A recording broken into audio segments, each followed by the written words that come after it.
తాకట్లో ఉన్న మీ బంగారాన్ని విడిపించి ఆ రోజు ఆన్లైన్ రేటుకి కొంటాం. Sharma gold company. కారుతో గుద్ది వేట కొడవళ్లతో దాడి చేసి కాంగ్రెస్ నేతను దారుణంగా హత్య చేసిన ఘటన అనంతపురం జిల్లాలో సంచలనం రేపుతోంది. ఊహించని ఘటనతో రాయలసీమలో మళ్లీ ఒక్కసారిగా పాత కక్షలు భగ్గుమన్నాయా అనే అనుమానాలు వ్యక్తమయ్యేలా ఉంది ఈ దారుణ హత్య జరిగిన తీరు.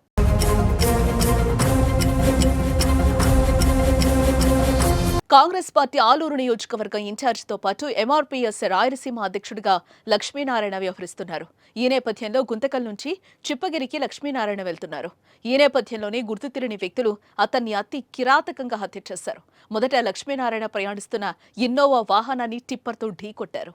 ఆ తర్వాత కారులో చిక్కుకున్న లక్ష్మీనారాయణపై కత్తులతో దాడి చేసి తీవ్రంగా గాయపరిచారు. అయితే తీవ్ర గాయాలైన లక్ష్మీనారాయణను వెంటనే ఆసుపత్రికి తరలించినా అప్పటికే ఆయన చనిపోయినట్టు వైద్యులు నిర్ధారించారు. అంతేకాకుండా ఈ ఘటన జరిగేటప్పుడు కారులో ఉన్న ఆయన కుమారుడు కూడా తీవ్రంగా గాయపడినట్టుగా చెప్తున్నారు. ఈ క్రమంలోనే ఘటనపై కేసు నమోదు చేసుకున్న పోలీసులు అన్ని కోణాల్లో దర్యాప్తు చేస్తున్నారు.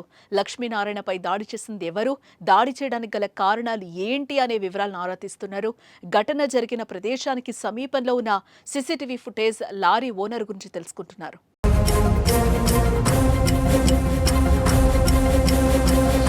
మరోపక్క ఈ ఘటనపై ఏపీ కాంగ్రెస్ చీఫ్ షర్మిల తీవ్ర దిగ్భ్రాంతిని వ్యక్తం చేశారు.